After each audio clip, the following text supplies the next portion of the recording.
이 정도 비자금이면 주가 하락은 막을 수 없겠는데요. 그래도 어머니가 알면 뭐 어때요? 이미 치매 초기라는 소문 퍼뜨렸잖아요. 서울 한복판 강남의 고층 펜트하우스에서 이런 대화가 오갔습니다. 대한민국 굴지의 식품 기업 한아름푸드를 일궈낸 강미란 회장의 집에서 말이죠. 통창 너머로 보이는 도심의 야경은 찬란했고 그 빛은 30년간 쌓아올린 한 여자의 성공을 대변하는 듯 했습니다. 이 이야기는 탐욕이 가족을 어떻게 파괴하는지 그리고 배신이 어떤 대가를 치르게 되는지를 보여줍니다. 지금부터 펼쳐질 2시간 동안 여러분은 한 기업 제국의 몰락을 목격하게 될 것입니다. 그날 저녁 가족회의가 열렸습니다. 강미란 회장은 만 65세, 은퇴를 결심한 나이였죠. 식탁에는 아들 강준혁과 며느리 윤서희가 앉아 있었고 강 회장은 천천히 와인 잔을 들어 올렸습니다. 오늘 여러분을 부른 이유는 다름이 아니라 이제 은퇴를 하려고 합니다. 어머니, 갑자기 무슨?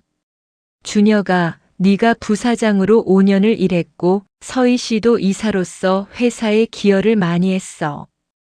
이제는 너희에게 경영권을 넘겨줄 때가 됐다고 생각해. 어머님, 정말이세요? 그래, 다음 달 주주총회에서 공식 발표할 겁니다. 아들과 며느리의 얼굴에 환한 미소가 피어났습니다. 그들은 잔을 부딪히며 축배를 들었죠. 하지만 강미란의 눈빛은 흔들림이 없었습니다. 그녀의 손에 들린 와인잔 속 붉은 액체는 마치 앞으로 펼쳐질 비극의 핏빛을 예고하는 듯 했습니다. 자, 건배합시다. 한아름푸드의 새로운 미래를 위해. 어머니, 정말 감사합니다. 어머님의 뜻을 이어받아 더 크게 키워나가겠습니다. 그들은 알지 못했습니다. 이 축배가 곧 독배가 될 것임을요. 그날 밤 강미란 회장은 침실로 돌아가 금고를 열었습니다. 그 안에는 수년간 모아온 서류들이 가득했죠. 불법 거래 내역, 비자금 조성 증거, 그리고 아들 부부의 배신을 담은 녹취 파일들이었습니다. 저들은 아직 모르는군. 내가 이미 다 알고 있다는 걸. 강미란은 서류를 한 장 한 장 넘기며 냉소를 지었습니다. 3년 전부터 아들 부부는 회사의 비자금을 빼돌렸고 해외 법인을 통해 개인 계좌로 돈을 빼냈습니다. 총액은 무려 200억 원. 회사 자산의 15%에 달하는 금액이었죠.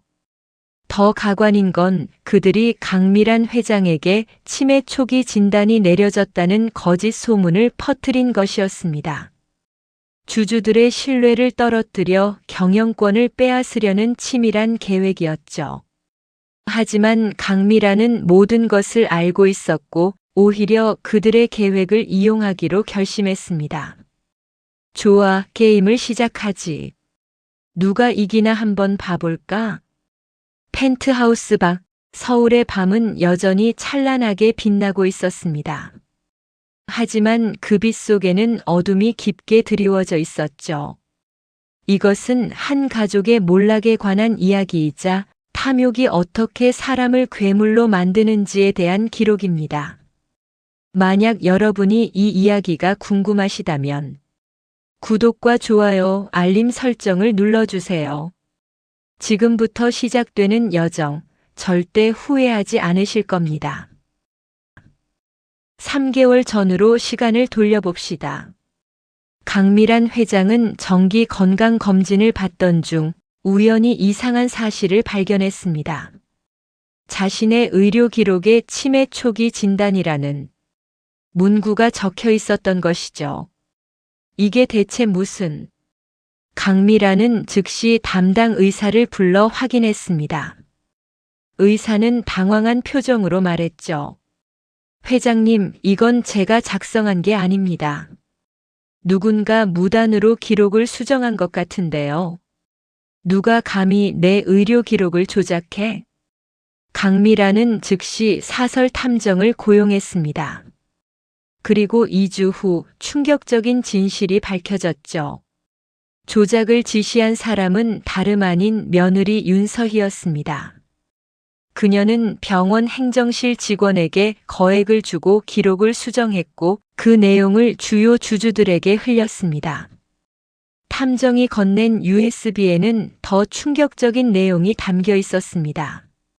아들 강준혁과 며느리 윤서희가 카페에서 나누는 대화가 고스란히 녹음되어 있었죠.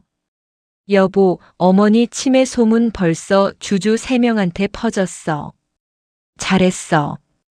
이제 주주총회에서 경영 능력 문제를 제기하면 돼. 하지만 어머님이 알면 어떡해? 알아도 뭐 어때? 이미 치매 환자로 찍혔는데 누가 믿겠어? 강미라는 스피커를 끄고 깊은 한숨을 내쉬었습니다. 30년 전 남편이 교통사고로 세상을 떠난 후 홀로 키운 아들이었습니다. 작은 반찬 가게에서 시작해 대기업으로 키워낸 한아름 푸드, 그 모든 것을 아들에게 물려주려 했건만 돌아온 것은 배신이었습니다. 내가 너를 위해 얼마나 많은 걸 포기했는데 이게 너의 답이냐, 준혁아? 하지만 강미라는 감정에 휩쓸리지 않았습니다. 그녀는 냉철한 사업가였고 30년간 수많은 위기를 극복해온 전사였죠. 눈물을 닦고 다시 USB를 재생했습니다. 더 많은 증거가 필요했습니다. 다음 파일에는 비자금 조성에 관한 대화가 담겨 있었습니다. 해외 법인 통해서 이번 달에만 30억 빼냈어. 케이맨 제도 계좌로 넣었고. 좋아. 1년만 더 하면 300억은 모을 수 있겠네. 그때쯤이면 어머니 완전히 실권하고 우리가 경영권 완전히 장악할 수 있어. 완벽해.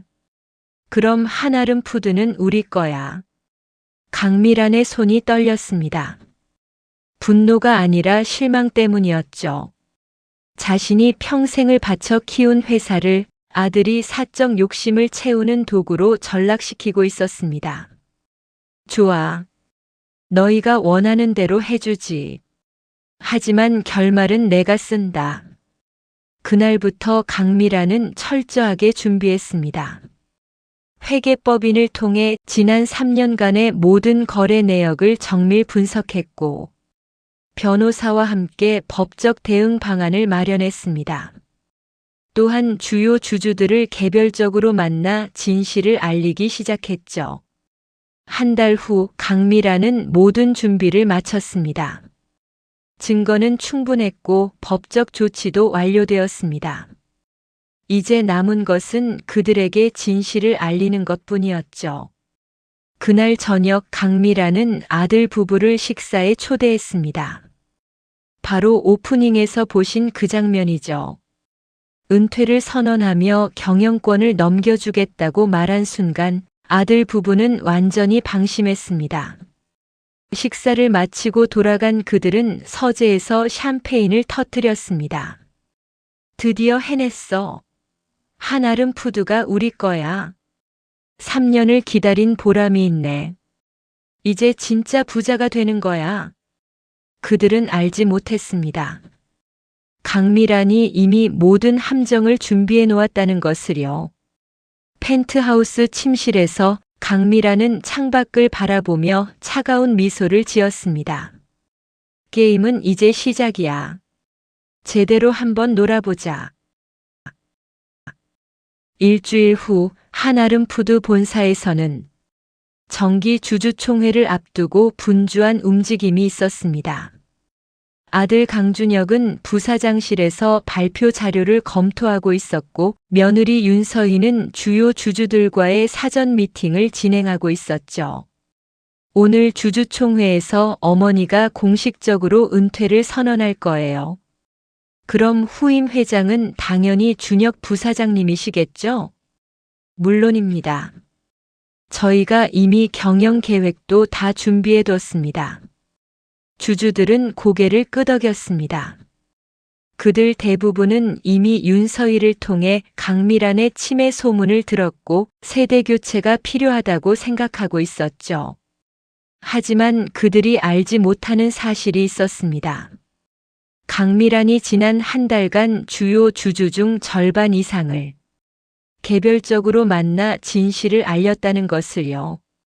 주주총회가 시작되기 1시간 전 강미란은 회장실에서 마지막 준비를 하고 있었습니다. 그녀의 비서 박 실장이 서류 가방을 건넸죠. 회장님, 모든 자료 준비됐습니다. 고생했어요, 박 실장. 오늘이 가장 중요한 날이에요. 강미란은 자료를 한 번 더 확인했습니다. 비자금 조성 증거, 해외 계좌 이체 내역, 녹취록, 그리고 거짓 진단서 조작 증거까지 모든 것이 완벽하게 정리되어 있었습니다. 자, 이제 진실을 밝힐 시간이야. 주주총회실로 가는 복도에서 강미란은 아들 강준혁과 마주쳤습니다. 어머니, 오늘 발표 정말 기대되네요. 그래, 준혁아. 오늘은 정말 특별한 날이 될 거야. 강준혁은 어머니의 차가운 눈빛을 눈치채지 못했습니다. 그는 여전히 자신이 곧 회장이 될 거라는 환상에 빠져 있었죠. 주주총회실에 들어서자 50여 명의 주주들이 자리를 채우고 있었습니다. 강미란은 단상에 올라 마이크를 잡았습니다. 안녕하십니까, 주주 여러분. 오늘 이 자리에 중요한 발표를 하기 위해 여러분을 모셨습니다. 강준혁과 윤서희는 앞자리에서 긴장한 표정으로 앉아 있었습니다.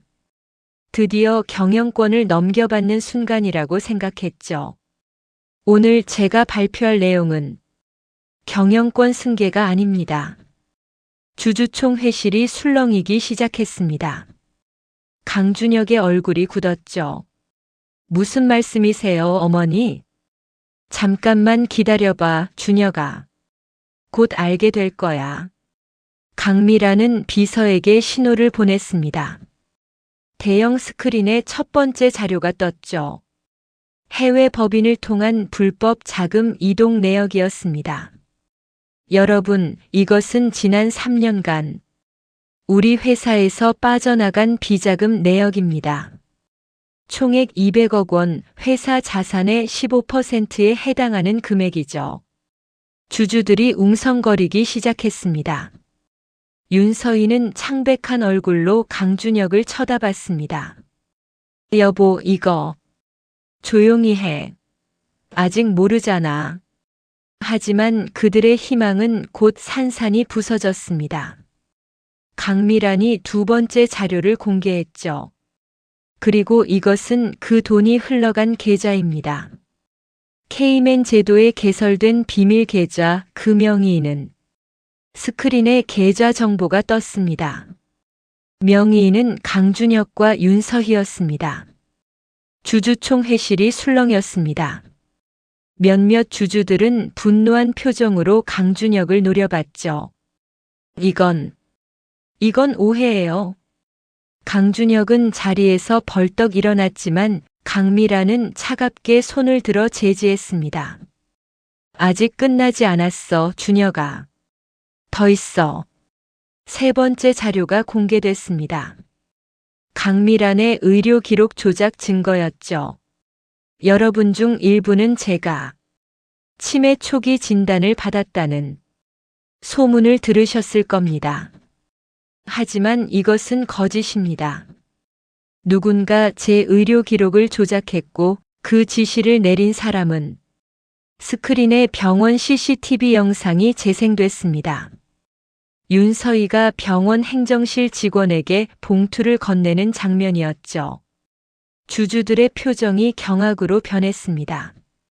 윤서희는 고개를 떨구었고 강준혁은 주먹을 불끈 쥐었습니다. 그리고 마지막으로 강미란은 잠시 숨을 고르고 마지막 자료를 공개했습니다. 카페에서 녹음된 아들 부부의 대화였죠. 이 정도 비자금이면 주가 하락은 막을 수 없겠는데요. 잘했어. 이제 주주총회에서 경영 능력 문제를 제기하면 돼. 주주총회실은 완전한 정적에 빠졌습니다. 녹음이 끝나자 한 주주가 자리에서 일어나 소리쳤습니다. 이건 명백한 배임죄입니다. 당장 고소해야 합니다. 저도 동의합니다. 이런 사람들에게 경영권을 넘길 수는 없습니다. 주주들의 분노가 폭발했습니다. 강준혁과 윤서희는 사면초가에 빠졌죠. 잠깐만요, 여러분. 이건 오해입니다. 오해? 녹음 파일이 다 있는데 무슨 오해예요? 강미라는 조용히 단상에서 내려왔습니다. 그녀는 아들 앞에 서서 차가운 눈빛으로 말했습니다. 준혁아, 이게 네가 원하던 거였니? 엄마를 배신하고 회사를 망치는 게. 어머니, 저는 이제 끝이야. 너는 오늘부로 회사에서 모든 직위가 박탈될 거야. 그리고 검찰에 고소할 거고. 주주총회는 혼란 속에 종료됐습니다. 강준혁과 윤서희는 고개를 숙인 채 회의실을 나갔고 주주들은 강미란에게 박수를 보냈습니다. 회장실로 돌아온 강미란은 창밖을 바라보며 깊은 한숨을 내쉬었습니다. 이게 정답이었을까? 하지만 돌아갈 수는 없었습니다. 이미 게임은 시작됐고 강미란은 끝까지 가기로 결심했죠. 그날 밤 강준혁과 윤서희는 펜트하우스 서재에서 술을 마시고 있었습니다. 다 틀렸어. 다 끝났어. 아니야, 아직 방법이 있어. 무슨 방법? 우리 이미 끝장난 거야. 윤서희의 눈빛이 차갑게 변했습니다. 어머님만 없으면 모든 게 해결돼. 그 순간 악마의 속삭임이 시작됐습니다. 주주총회 다음 날 한아름푸드는 긴급 이사회를 소집했습니다. 안건은 단 하나, 강준혁 부사장과 윤서희 이사의 징계 문제였죠. 회의실에는 10명의 이사가 앉아 있었고 강미라는 의장석에 자리했습니다. 강준혁과 윤서희는 피의자석 한쪽 구석에 앉아 있었습니다. 오늘 이사회는 강준혁 부사장과 윤서희 이사의 배임 행위에 대한 징계를 결정하기 위해 소집됐습니다. 한 이사가 서류를 넘기며 말했습니다.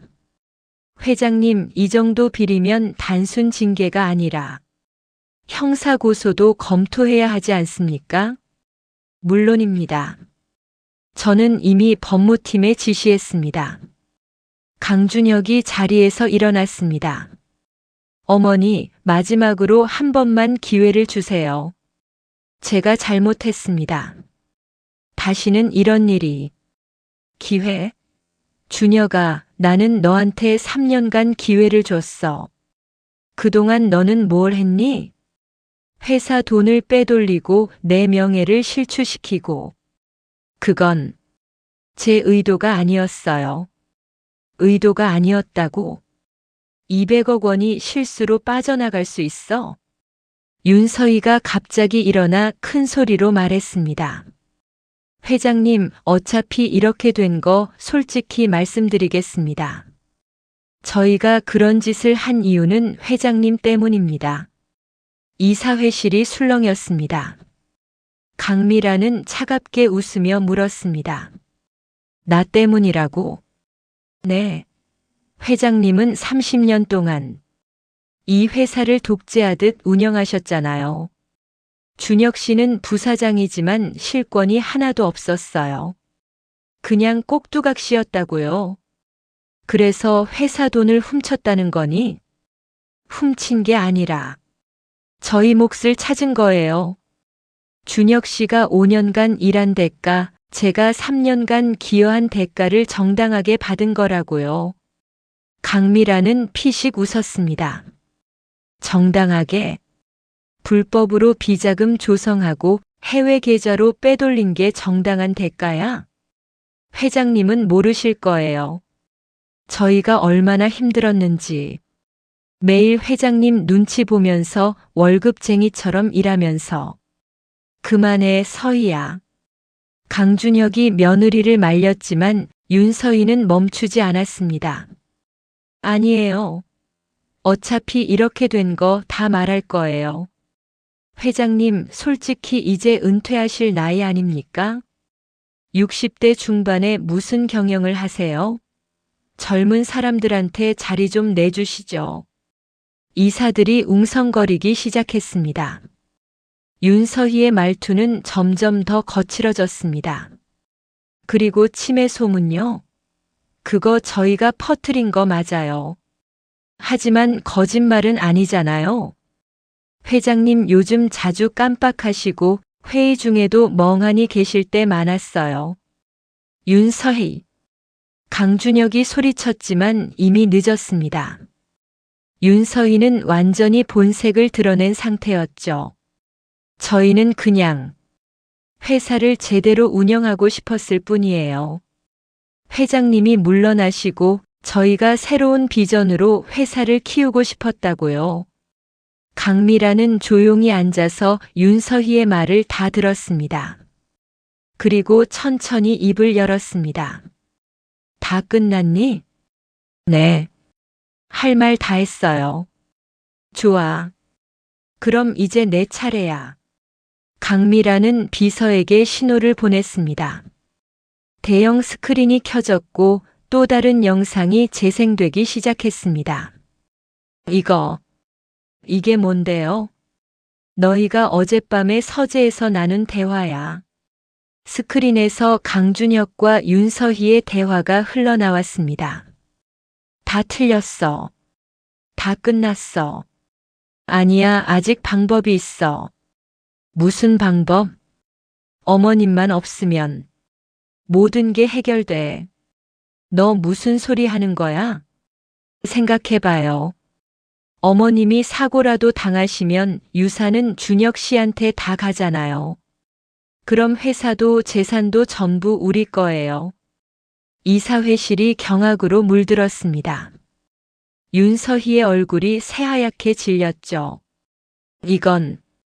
이건 아니에요. 그냥 술 먹고 한 소리예요.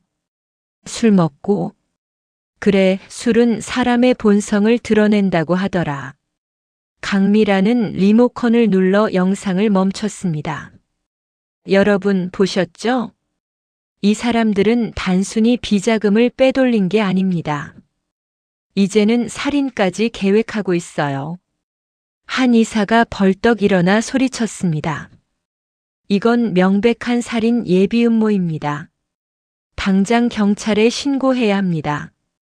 저도 동의합니다. 이런 위험한 사람들을 회사에 둘 수 없습니다. 강준혁은 고개를 떨구고 있었고 윤서희는 여전히 변명을 늘어놓았습니다. 그냥 농담이었어요. 정말 그럴 생각은 없었다고요. 농담? 그래, 비자금 조성도 농담이었고 내 의료 기록 조작도 농담이었고 이제 살인 계획까지 농담이라는 거지. 강미란의 목소리는 차갑게 가라앉았습니다. 이사회의 결정을 듣겠습니다. 강준혁 부사장과 윤서희 이사의 징계안에 찬성하시는 분은 손을 들어주세요. 10명의 이사 모두가 손을 들었습니다. 만장일치였죠. 만장일치로 가결됐습니다. 강준혁 부사장과 윤서희 이사는 오늘부로 모든 직위에서 해임되며 회사는 두 분에 대해 배임죄로 형사 고소할 것입니다. 어머니, 제발. 강준혁이 무릎을 꿇었지만 강미라는 돌아서서 회의실을 나갔습니다. 그녀의 뒷모습은 비장했고 어깨는 무거워 보였습니다. 이사회가 끝나고 강준혁과 윤서희는 경비의 안내를 받아 본사 건물을 나왔습니다. 회사 출입증은 회수됐고 개인 사물함은 봉인됐습니다. 주차장으로 가는 길 윤서희가 강준혁에게 소리쳤습니다. 다 당신 때문이야. 당신이 제대로 했으면 이렇게까지 안 됐어. 내 잘못? 처음에 비자금 아이디어 낸 게 누군데? 그래도 당신이 막았어야지. 당신이 아들이잖아. 두 사람은 주차장에서 고성을 지르며 싸웠습니다. 지나가는 직원들이 수군거렸고 누군가 몰래 영상을 찍었습니다. 그날 저녁 그들은 펜트하우스로 돌아가지 못했습니다. 강미란이 이미 자물쇠를 바꿨고 짐은 모두 창고로 옮겨 놓았죠. 할 수 없이 그들은 호텔의 방을 잡았습니다. 호텔 객실에서 강준혁은 소파에 주저앉아 머리를 감싸 쥐었습니다. 다 끝났어. 회사도 집도 재산도 다 잃었어. 윤서희는 창밖을 보며 입술을 깨물었습니다. 아직 끝난 게 아니야. 뭐? 생각해봐요. 어머님만 없으면 유산은 당신 거잖아요. 법적으로 당신이 유일한 상속자예요. 너 미쳤어? 그 소리 또 하는 거야? 미친 게 아니에요. 현실적인 얘기를 하는 거예요. 어차피 우린 이미 바닥까지 떨어졌어요.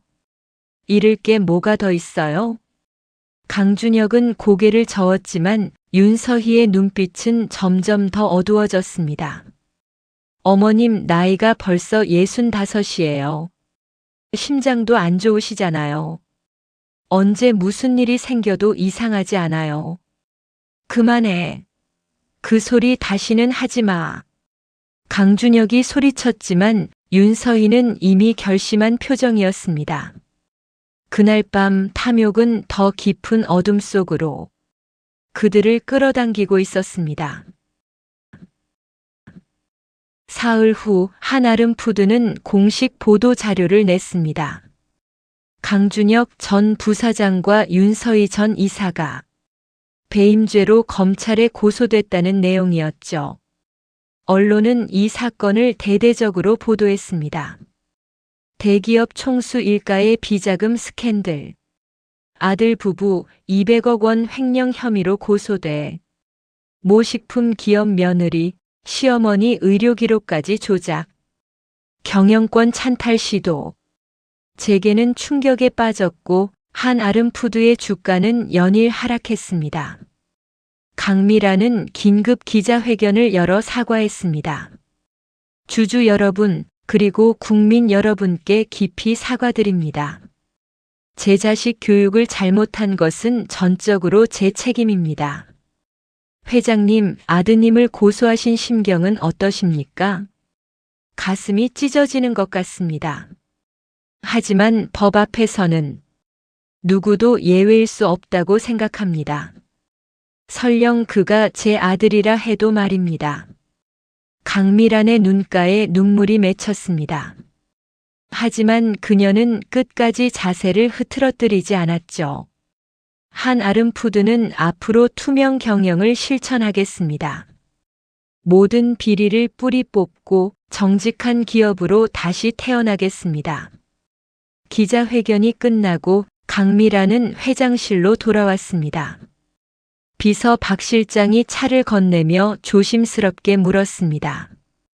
회장님 괜찮으세요? 괜찮을 리가 있나요? 제 자식을 제 손으로 감옥에 보내는데. 하지만 회장님께서 옳은 결정을 하신 겁니다. 옳은 결정.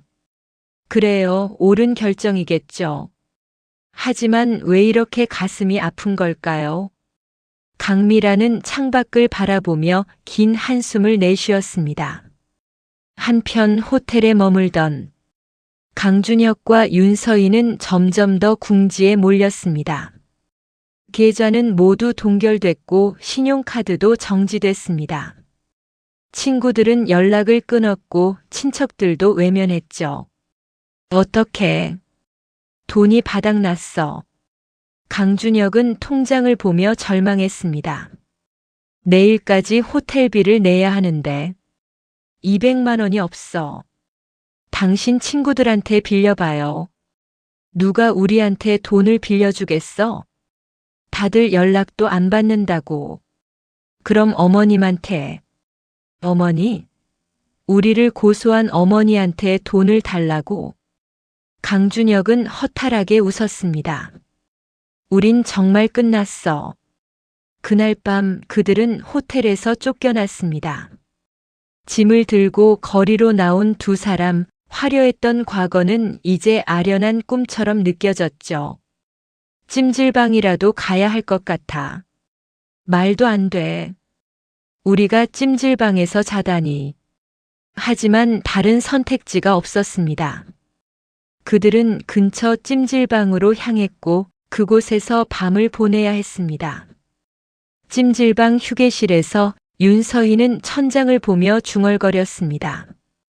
이게 다 어머님 때문이야. 어머님만 없으면. 또 그 소리야? 사실이잖아요. 어머님이 우릴 용서해 주시면 되는 건데 왜 굳이 고소까지 하세요? 친아들인데. 범죄를 저질렀으니까 그렇지. 당연한 거 아니야? 당연해. 가족끼리 고소하는 게 당연해요. 우리가 먼저 배신했잖아. 윤서희는 화가 나서 몸을 돌렸습니다. 당신은 맨날 그래요. 맨날 어머님 편만 들고. 그래서 평생 꼭두각시로 산 거예요. 뭐라고? 사실이잖아요. 당신은 40살이 넘도록 어머님 그늘 아래서만 살았어요. 독립적인 결정 하나 제대로 못하면서. 강준혁은 주먹을 불끈 쥐었지만 아무 말도 할 수 없었습니다. 윤서희의 말이 사실이었으니까요. 며칠 후 검찰 조사가 시작됐습니다. 강준혁과 윤서희는 각각 검찰청에 소환됐고 장시간 조사를 받았습니다. 피의자는 2021년부터 2024년까지 회사 자금 200억 원을 횡령한 혐의를 받고 있습니다. 인정하십니까? 저는 횡령이 아니라 정당한 대가를. 정당한 대가요? 해외 비밀 계좌로 돈을 빼돌린 게 정당한 대가입니까? 저는 5년간 회사를 위해 일했습니다. 그 대가로. 대가는 월급으로 받으셨죠. 연봉 2억 원, 상여금 포함하면 3억 원이 넘습니다. 그것도 모자라서 200억을 더 가져가셨습니까? 강준혁은 대답할 수 없었습니다. 옆방에서는 윤서희가 조사를 받고 있었습니다. 피의자는 병원 의료 기록을 조작한 혐의도 받고 있습니다. 맞습니까? 그건 제가 직접 한 게 아니라. 하지만 지시는 피의자가 했죠? 병원 직원에게 500만 원을 주고 기록을 조작하도록 했습니다. 저는 그냥 시어머니가 은퇴하셨으면 해서. 그래서 거짓으로 치매 환자로 만들었다. 이게 며느리가 할 짓입니까? 윤서희는 고개를 숙였습니다. 조사는 6시간 동안 계속됐고 두 사람은 녹초가 돼서 나왔습니다. 검찰청 앞에서 기자들이 몰려들었습니다. 강준혁 씨, 어머니께 할 말씀 있으십니까? 회계 조작에 대해 인정하십니까? 플래시가 터지고 카메라가 그들을 향했습니다. 강준혁과 윤서희는 고개를 숙인 채 황급히 자리를 떠났습니다. 그날 밤 두 사람은 윤서희 친정집으로 갔습니다. 하지만 그곳에서도 환영받지 못했죠. 엄마, 며칠만 있다 갈게요. 안 돼. 너희 때문에 우리 집안까지 망신당했어. 당장 나가. 엄마, 제발. 나가. 너 같은 딸 없어. 문은 쾅 하고 닫혔습니다. 윤서희는 문 앞에 주저앉아 울었습니다. 엄마, 엄마. 강준혁은 그런 아내를 바라보며 자신들이 얼마나 깊은 나락으로 떨어졌는지 깨달았습니다. 우리가 정말 잘못했구나. 이제야 알았어요. 너무 늦었어요. 두 사람은 어둠 속을 걸었습니다. 갈 곳도 돌아갈 곳도 없었죠. 그들이 쌓아 올렸던 탐욕의 제국은 완전히 무너져 내렸습니다. 일주일 후 강준혁과 윤서희는 작은 고시원에 방을 얻었습니다.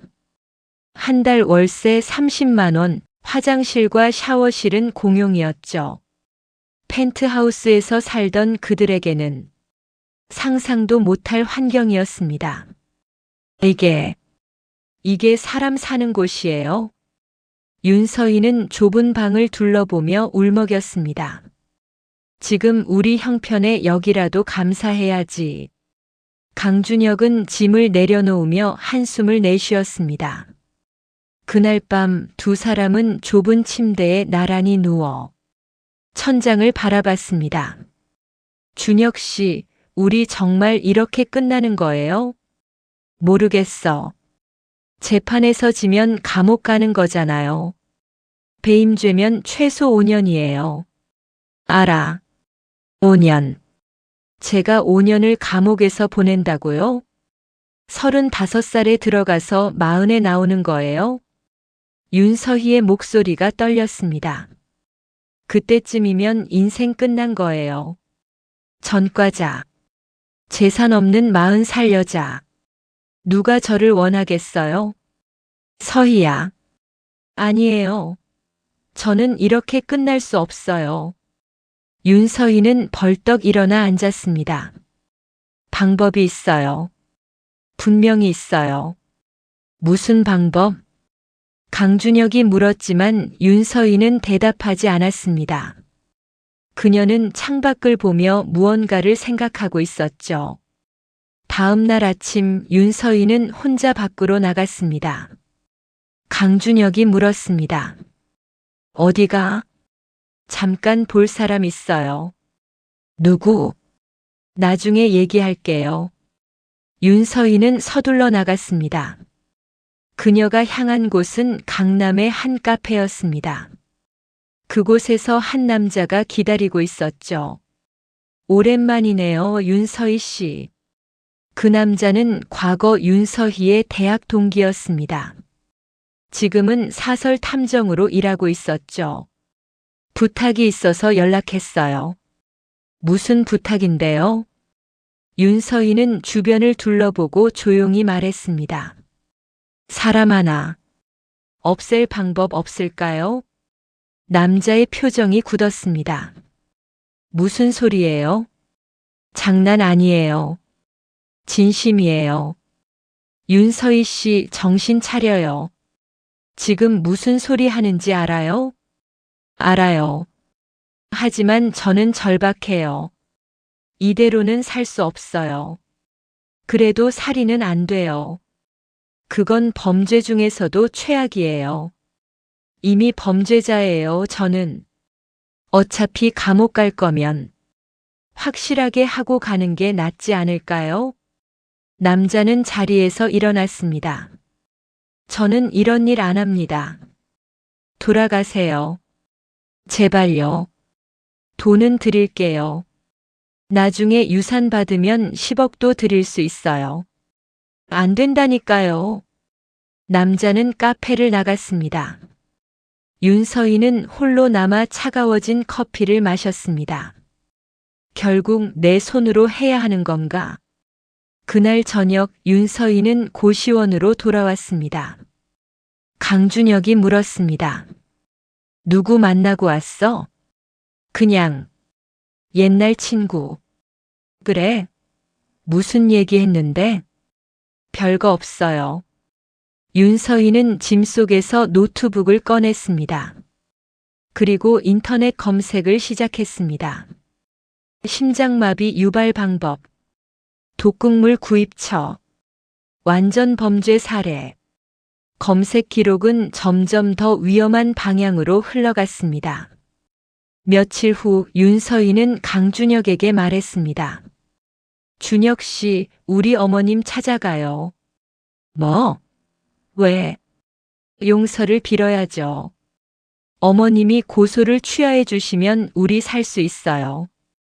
어머니가 들어줄 것 같아? 해봐야죠. 안 해보고 포기할 수는 없잖아요. 강준혁은 고개를 끄덕였습니다. 그도 마지막 희망이 필요했습니다. 다음 날 두 사람은 펜트하우스를 찾아갔습니다. 현관 비밀번호는 이미 바뀌어 있었고 인터폰을 눌렀습니다. 누구세요? 비서 박 실장의 목소리가 들렸습니다. 어머니 계세요? 저 준혁이에요. 회장님께서는 두 분을 만나지 않으신다고 하셨습니다. 제발요, 박 실장님. 5분만이라도. 죄송합니다. 인터폰이 끊겼습니다. 강준혁은 문을 두드렸습니다. 어머니. 하지만 문은 열리지 않았습니다. 강준혁은 문 앞에 주저앉아 울기 시작했습니다. 어머니. 죄송해요. 정말 죄송해요. 윤서희는 그런 남편을 내려다보며 눈빛이 차갑게 식어갔습니다. 소용없어. 어머님은 우릴 용서할 생각이 없어. 서희야. 다른 방법을 찾아야 해요.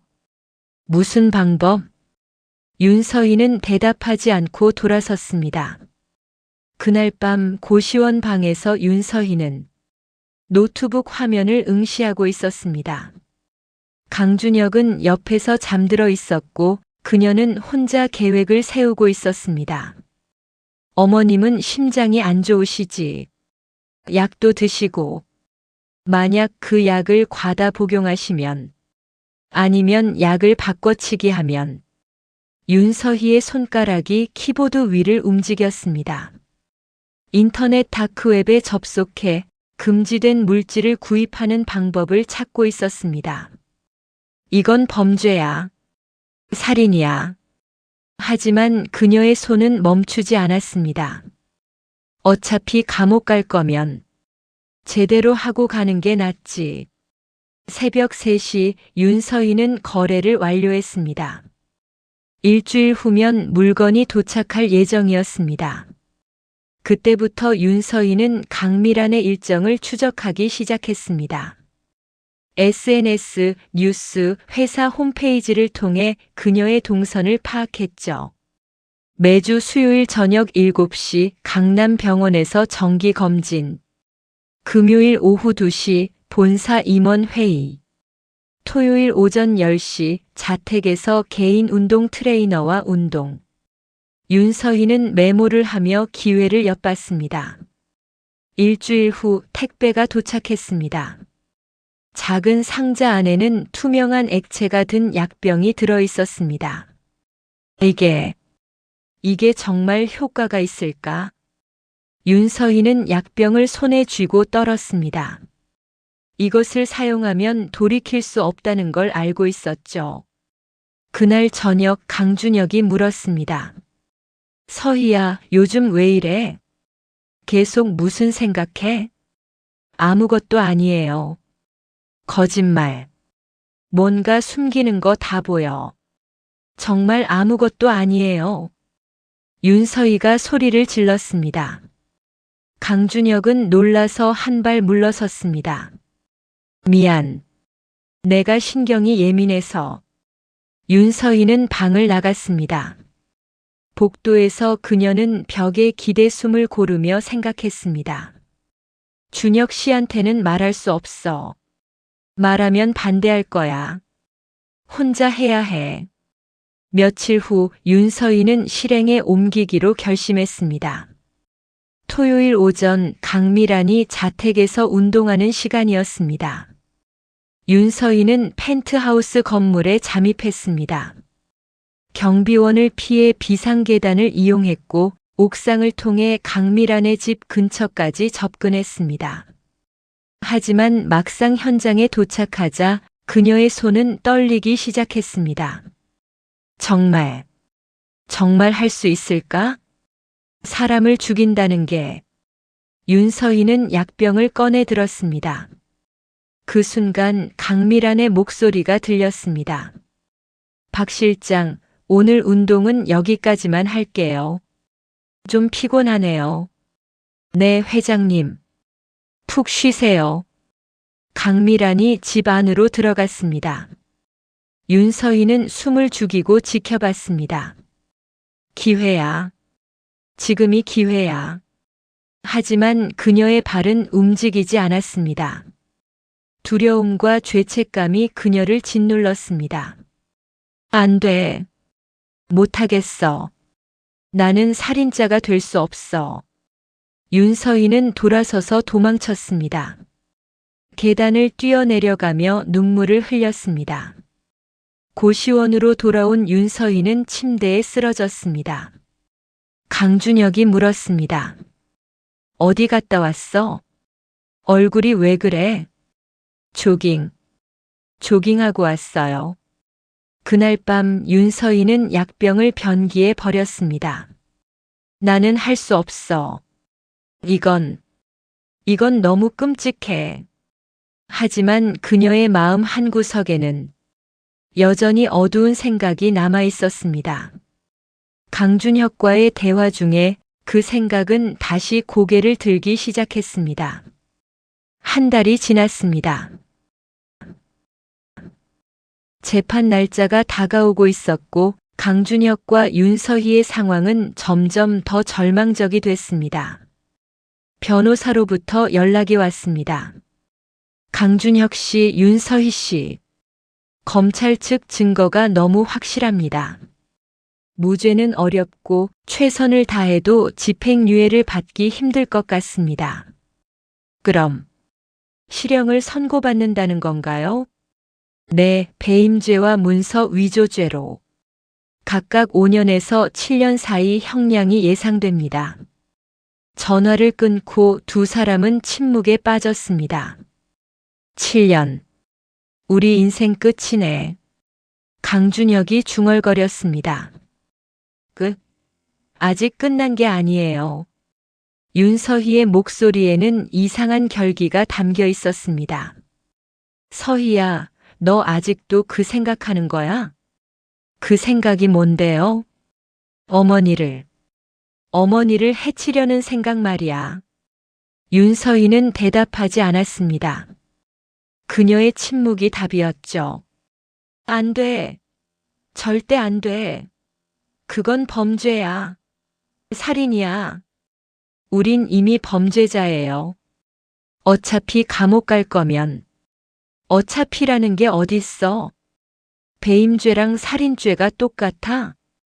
강준혁이 소리쳤습니다. 배임죄는 5년이면 끝나요. 하지만 우리 인생은 끝장나죠. 감옥에서 나와도 전과자. 재산 없는 40대. 그게 인생이에요. 그래도. 하지만 어머님만 안 계시면 모든 게 당신 거예요. 회사도 재산도 펜트하우스도. 유산만 5천억이 넘어요. 윤서희의 눈빛이 불타올랐습니다. 5천억. 그 돈이면 우리 평생 호의호식하며 살 수 있어요. 세계 어디든 가서 새 인생을 시작할 수 있어요. 미쳤어. 너 완전히 미쳤어.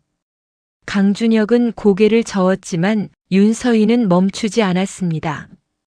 생각해봐요. 어머님 나이가 65이에요. 심장도 안 좋으시고 고혈압 약도 드시잖아요.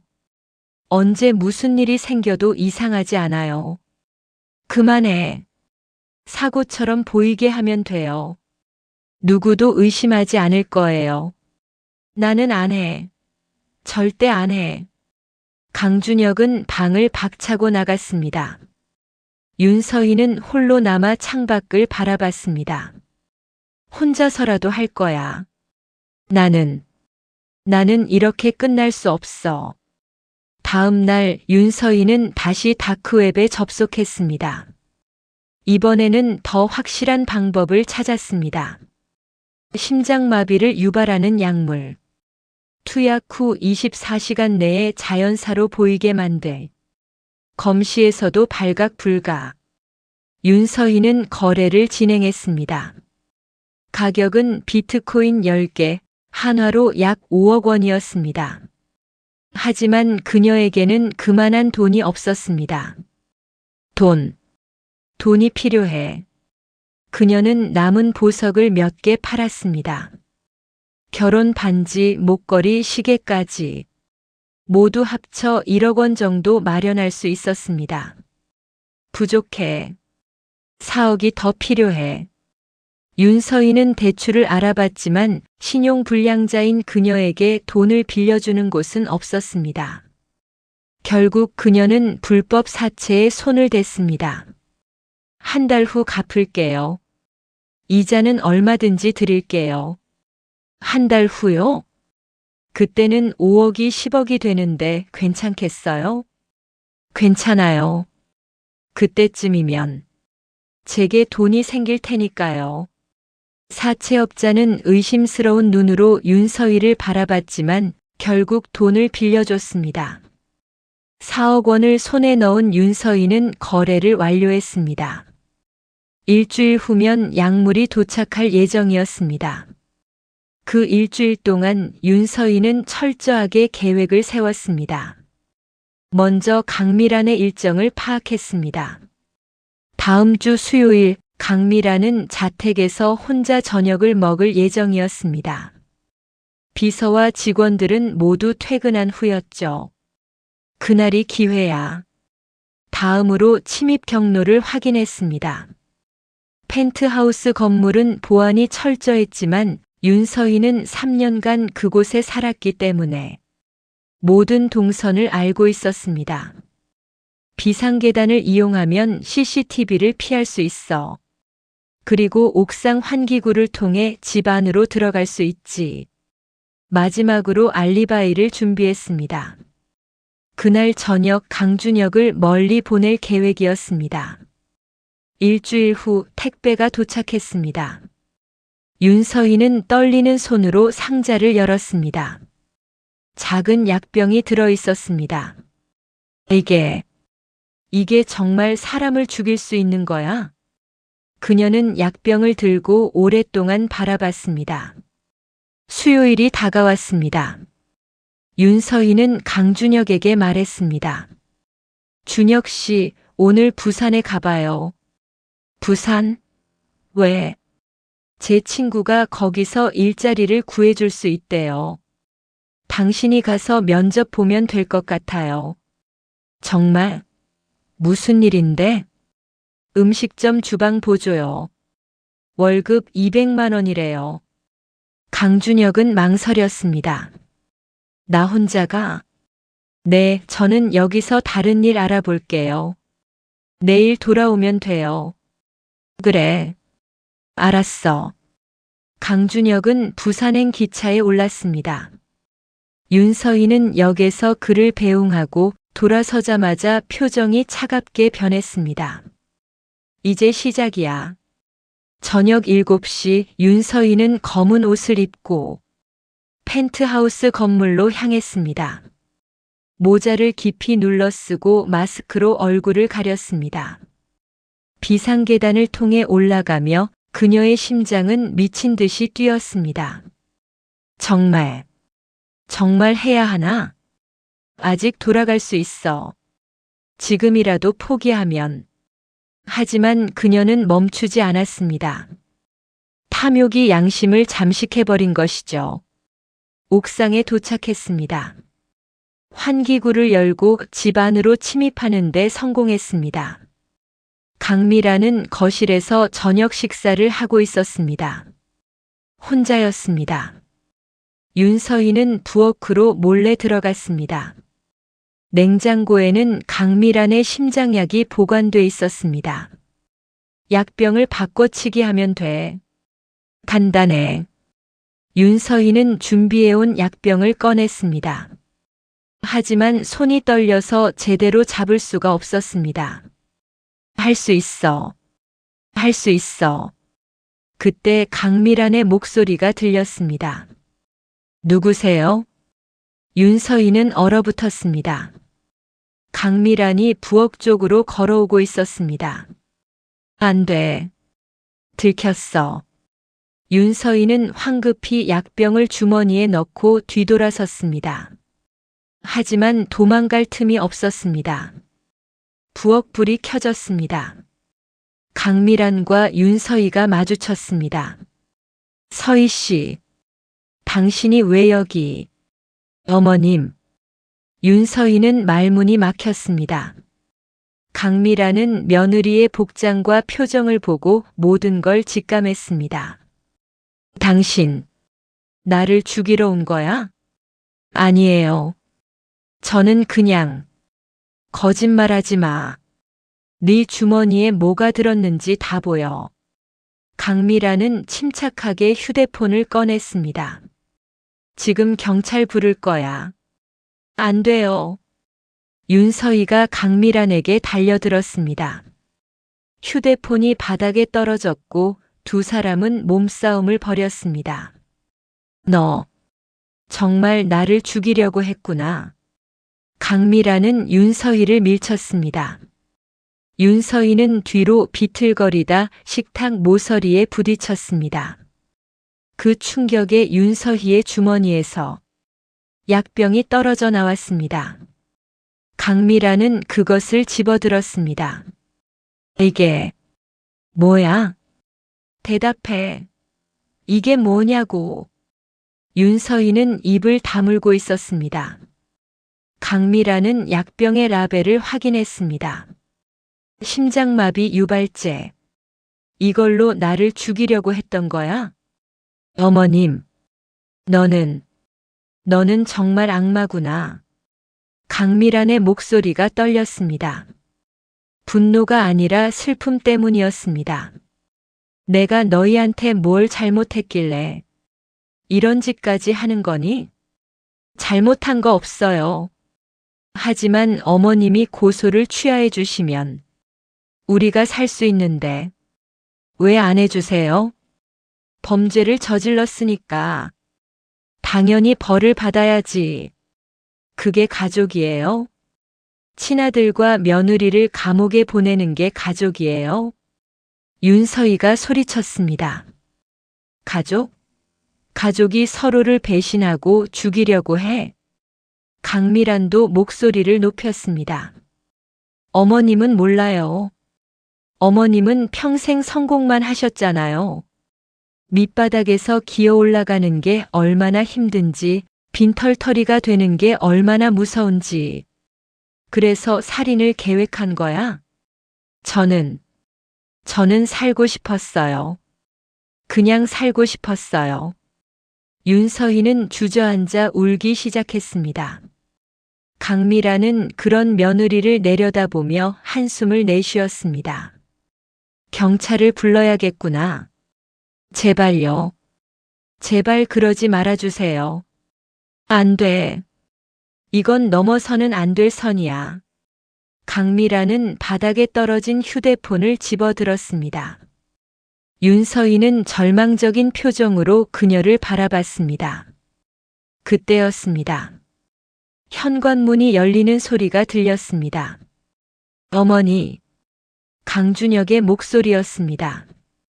그는 윤서희의 계획을 눈치채고 부산에 가지 않고 돌아온 것이었습니다. 준혁아. 강미란이 돌아보는 순간 윤서희가 부엌 칼을 집어들었습니다. 아무도 움직이지 마세요. 서희야, 칼 내려놔.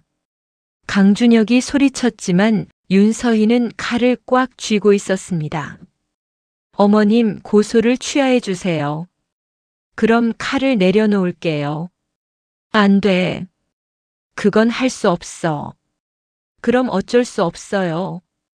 윤서희가 강미란에게 달려들었습니다. 강준혁이 그 사이에 끼어들었습니다. 안 돼. 칼은 강준혁의 팔을 스쳤습니다. 피가 흘러내렸습니다. 준혁 씨. 윤서희는 충격을 받아 칼을 떨어뜨렸습니다. 강미란은 즉시 경찰에 신고했습니다. 10분 후 경찰이 도착했습니다. 윤서희는 현장에서 체포됐고 강준혁은 응급처치를 받았습니다. 페트카에 실려가는 윤서희는 창밖을 통해 펜트하우스를 바라봤습니다. 내가 이렇게 될 줄은 몰랐어. 그녀의 눈에서 눈물이 흘러내렸습니다. 윤서희는 살인 미수 및 주거침입 혐의로 구속됐습니다. 뉴스는 이 사건을 대대적으로 보도했습니다. 대기업 회장 며느리, 시어머니 살해 시도, 충격적인 가족 범죄, 한아름푸드 일가, 또다시 범죄 논란, 이번엔 살인 미수. 언론은 연일 이 사건을 다뤘고 여론은 들끓었습니다.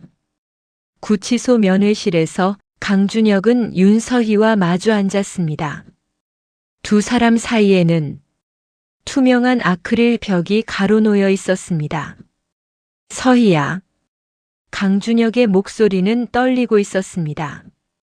미안해요. 정말 미안해요. 윤서희의 얼굴은 초췌했습니다. 왜 그렇게까지 한 거야? 살고 싶었어요. 우리가 다시 예전처럼 살 수 있을 거라고 생각했어요. 예전처럼? 범죄를 저지르고 예전처럼 살 수 있다고 생각한 거야? 윤서희는 고개를 숙였습니다. 나는 당신을 사랑했어요. 당신과 함께 행복하고 싶었어요. 돈도 명예도 다 우리 거였으면 좋겠었어요. 사랑? 그게 사랑이야? 내 어머니를 죽이려고 한 게. 강준혁의 목소리가 높아졌습니다. 어쩔 수 없었어요. 다른 방법이 없었어요. 방법은 있었어. 우리가 잘못을 인정하고 형을 받고 다시 시작하면 됐어. 그게 가능해요? 전과자가 되고 빈털터리가 되고 어떻게 다시 시작해요? 그래도 사람은 죽이면 안 되는 거야. 강준혁이 주먹으로 책상을 쳤습니다. 교도관이 경고했습니다. 조용히 하세요. 면회실은 침묵에 빠졌습니다. 오랜 침묵 끝에 강준혁이 입을 열었습니다. 서희야, 나 이혼하려고. 윤서희의 눈이 커졌습니다. 뭐라고요? 더 이상 당신과 함께 살 수 없어. 당신은 내가 알던 사람이 아니야. 준혁 씨, 미안해. 하지만 이게 최선이야. 강준혁은 자리에서 일어났습니다. 안 돼요. 제발. 윤서희가 아크릴 벽을 두드렸지만 강준혁은 돌아보지 않고 면회실을 나갔습니다. 홀로 남겨진 윤서희는 울음을 터뜨렸습니다. 한편 강준혁은 심각한 우울증에 빠졌습니다. 아내의 살인 미수 사건, 자신의 범죄 전력, 몰락한 인생. 모든 것이 그를 짓눌렀습니다. 고시원 방에서 그는 하루 종일 천장만 바라봤습니다. 내가 왜 이렇게 된 거지? 가끔 어머니에게 전화를 걸었지만 강미라는 받지 않았습니다. 어머니, 죄송합니다. 정말 죄송합니다. 자동응답기의 메시지만 남길 뿐이었습니다. 재판이 시작됐습니다. 강준혁의 배임죄 재판과 윤서희의 살인 미수 재판은 별도로 진행됐습니다. 강준혁의 재판에서 검사는 징역 7년을 구형했습니다. 피고인은 3년간 회사 자금 200억 원을 횡령했으며 이는 명백한 배임 행위입니다. 엄중한 처벌이 필요합니다. 변호인은 선처를 호소했습니다. 피고인은 깊이 반성하고 있으며 피해자인 모친과의 관계 회복을 위해 노력하고 있습니다. 하지만 재판부는 냉정했습니다. 피고인 강준혁에게 징역 5년을 선고합니다. 강준혁은 고개를 떨구었습니다. 윤서희의 재판은 더 심각했습니다. 피고인은 시어머니를 살해하려 했으며 이는 계획적이고 잔인한 범죄입니다. 무기징역을 구형합니다. 윤서희는 창백한 얼굴로 재판정에 앉아 있었습니다. 판결이 내려졌습니다. 피고인 윤서희에게 징역 15년을 선고합니다. 윤서희는 그 자리에서 쓰러졌습니다. 재판이 끝나고 강준혁은 교도소로 이송됐습니다. 그곳에서 그는 매일 같은 생각에 빠졌습니다. 내가 욕심만 부리지 않았어도, 어머니 말씀을 들었어도, 후회는 늘 뒤늦게 찾아왔습니다. 어느 날 교도소 면회실에 어머니 강미란이 찾아왔습니다. 어머니. 강준혁은 놀란 표정으로 어머니를 바라봤습니다. 잘 지내니? 아니요. 하나도 안 좋아요. 그래야지. 죄를 지었으니까. 강미란의 목소리는 차가웠지만 눈가는 붉어져 있었습니다. 어머니, 죄송해요. 정말 죄송해요. 미안하다는 말로 다 되는 건 아니야. 알아요. 하지만 그 말밖에 할 수가 없어요. 침묵이 흘렀습니다. 오랜 시간 후 강미란이 입을 열었습니다. 준혁아, 나는 너를 용서할 수 없어. 네가 한 짓은 너무 크고 너무 깊어. 네, 알고 있어요. 하지만 너는 내 아들이야. 그 사실만은 변하지 않아. 어머니, 교도소에서 잘 지내. 반성하고 다시 사람이 돼. 그게 내가 너한테 바라는 전부야. 강미란은 자리에서 일어났습니다. 어머니, 가지 마세요. 면회 시간 끝났어. 잘 지내. 강미란은 돌아서서 면회실을 나갔습니다. 강준혁은 그녀의 뒷모습을 보며 울었습니다. 그날 밤 강준혁은 독방에서 깊은 생각에 잠겼습니다. 나는 너무 많은 걸 잃었어. 어머니, 아내, 회사, 재산, 모든 것을 잃었어. 후회와 자책감이 그를 짓눌렀습니다. 다음 날 아침 교도관이 독방 문을 열었을 때 강준혁은 이미 숨져 있었습니다. 자살이었습니다. 강준혁의 부고 소식은 빠르게 퍼졌습니다. 언론은 또다시 이 사건을 대서특필했습니다. 한아름푸드 전 부사장, 교도소에서 극단적 선택. 가족 비극 계속돼. 강미란 회장의 아들 스스로 생을 마감. 탐욕이 부른 비극. 강미란은 아들의 장례를 조용히 치렀습니다. 조문객은 많지 않았습니다. 과거의 친구들과 동료들은 모두 등을 돌렸죠. 장례식장에서 강미란은 아들의 영정 사진 앞에 앉아 있었습니다. 준혁아, 엄마가 미안하다. 엄마가 너를 이렇게 만든 거구나.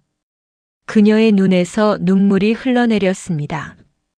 내가 돈에 집착한 건 어쩌면 엄마 때문인지도 몰라. 엄마가 일만 하느라 너한테 사랑을 제대로 주지 못했던 거야. 강미란은 아들의 손을 잡았습니다. 차가웠습니다. 미안해. 정말 미안해. 장례가 끝나고 강미란은 회사로 돌아갔습니다. 일이 그녀가 슬픔을 잊을 수 있는 유일한 방법이었죠. 하지만 회사는 이미 위기에 빠져 있었습니다. 연이은 스캔들로 주가는 폭락했고 주요 거래처들은 계약을 해지했습니다. 긴급 이사회가 소집됐습니다. 회장님, 현재 우리 회사 주가는 1년 전 대비 60% 하락했습니다. 이대로 가면 상장 폐지될 수도 있습니다. 알고 있습니다. 그리고 주주들이 회장님의 퇴진을 요구하고 있습니다. 강미란은 고개를 끄덕였습니다. 제가 물러나면 회사가 살 수 있나요? 적어도 이미지 회복에는 도움이 될 것입니다. 알겠습니다. 그럼 저는 물러나겠습니다. 이사들은 놀란 표정을 지었습니다. 회장님 정말이십니까? 네. 30년간 이 회사를 키웠지만 이제는 놓을 때가 된 것 같습니다. 강미라는 자리에서 일어났습니다. 한 달 후면 새로운 회장을 선임하십시오. 저는 이제 쉬고 싶습니다. 회의실은 침묵에 빠졌습니다. 한편 구치소에 수감된 윤서희는 남편의 사망 소식을 들었습니다. 준혁 씨가 죽었다고요? 네, 교도소에서 자살하셨습니다. 교도관의 말에 윤서희는 멍하니 앉아 있었습니다. 안 돼. 그녀는 고개를 흔들었습니다. 이건 제 잘못이에요. 제가 준혁 씨를 죽인 거예요. 윤서희는 바닥에 주저앉아 울기 시작했습니다. 그날 이후 윤서희는 말을 잃었습니다. 식사도 거부했고 하루 종일 벽만 바라봤습니다. 정신과 의사가 그녀를 진찰했습니다. 중증 우울증과 외상 후 스트레스 장애입니다. 자살 위험이 높으니 특별 감시가 필요합니다. 하지만 감시도 소용없었습니다. 한 달 후 윤서희는 독방에서 스스로 목숨을 끊었습니다. 그녀가 남긴 유서에는 단 한 줄만 적혀 있었습니다. 미안합니다. 모두에게 미안합니다. 윤서희의 장례식에는 아무도 오지 않았습니다. 친정 부모조차 거부했죠. 강미란만이 조문했습니다. 서희 씨, 당신도 피해자였을지 모르겠네요. 탐욕의 피해자. 강미란은 국화꽃 한 송이를 놓고 돌아섰습니다. 2년이 흘렀습니다. 한아름푸드는 전문 경영인 체제로 전환됐고 서서히 회복하고 있었습니다. 강미란의 유언대로 회사 수익의 30%는 사회에 환원됐습니다. 강미란 재단이 설립됐습니다. 어려운 가정의 청소년들을 지원하고 소상공인들에게 무이자 대출을 해주는 재단이었죠. 재단 개소식에서 강미란은 연설했습니다. 저는 평생 성공만을 쫓았습니다. 돈을 벌고 회사를 키우고 더 높이 올라가는 것만 생각했습니다. 그녀의 목소리는 떨리고 있었습니다. 하지만 그 과정에서 저는 가장 소중한 것을 잃었습니다. 제 아들입니다. 아들은 어머니의 성공을 따라가려다 탐욕에 빠졌고 결국 스스로 목숨을 끊었습니다. 청중들은 숙연한 표정으로 강미란을 바라봤습니다. 저는 이 재단을 통해 제 아들과 같은 비극이 반복되지 않기를 바랍니다. 돈이 전부가 아니라는 것, 가족이 얼마나 소중한지를 많은 분들이 깨닫길 바랍니다. 박수가 터져 나왔습니다. 개소식이 끝나고 강미란은 펜트하우스로 돌아왔습니다.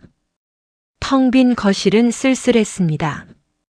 그녀는 아들의 방으로 갔습니다. 2년 동안 그대로 보존된 방이었죠. 책상 위에는 아들이 어렸을 때 쓴 일기장이 놓여 있었습니다. 강미란은 일기장을 펼쳤습니다. 엄마가 오늘도 늦게 들어오셨다. 나는 엄마가 보고 싶다. 엄마랑 같이 저녁 먹고 싶다. 강미란의 눈에서 눈물이 떨어졌습니다. 엄마는 항상 일이 바쁘시다. 나도 나중에 크면 엄마처럼 성공하고 싶다. 그럼 엄마가 나를 좋아하실 것 같다. 준혁아, 엄마는 네가 성공하길 바란 게 아니었어. 그냥 행복하길 바랬을 뿐이야. 강미란은 일기장을 가슴에 안았습니다. 창밖으로 서울의 야경이 보였습니다. 여전히 찬란하고 화려한 불빛들이었습니다. 하지만 강미란은 알고 있었습니다. 그 빛 뒤에 얼마나 많은 어둠이 숨어 있는지를요. 탁자 위에는 강미란의 경영 일지가 놓여 있었습니다. 그녀는 마지막 페이지를 펼쳐 글을 적기 시작했습니다. 나는 제국을 세웠지만 가족을 잃었다. 돈을 벌었지만 사랑을 잃었다. 성공했지만 행복하지 않다. 이 일지를 읽는 누군가에게 말하고 싶다. 탐욕은 결국 모든 것을 파괴한다. 가족을, 사랑을, 그리고 당신 자신까지도. 부디 내 실수에서 배우길 바란다. 성공보다 중요한 것은 함께할 사람이다. 돈보다 소중한 것은 사랑이다. 강미라는 펜을 내려놓았습니다. 화면은 천천히 어두워졌습니다. 하지만 멀리서 희미한 빛이 보였습니다. 강미란 재단에서 도움을 받은 한 청소년이 대학에 합격했다는 뉴스가 나왔습니다. 소상공인들이 재단의 지원으로 다시 일어섰다는 기사가 실렸습니다. 탐욕은 파괴했지만 그 잔해 위에서 새로운 희망이 싹트고 있었습니다. 이것은 한 가족의 비극이자 현대 사회에 던지는 경고였습니다. 돈과 성공이 전부가 아니라는 것, 가족과 사랑이 얼마나 소중한지를 우리 모두 기억해야 합니다. 여러분, 이 이야기가 도움이 되셨다면 구독과 좋아요, 알림 설정을 부탁드립니다. 더 많은 분들이 이 메시지를 들을 수 있도록 공유도 부탁드립니다. 탐욕의 제국은 무너졌지만 사랑의 유산은 계속될 것입니다. 감사합니다.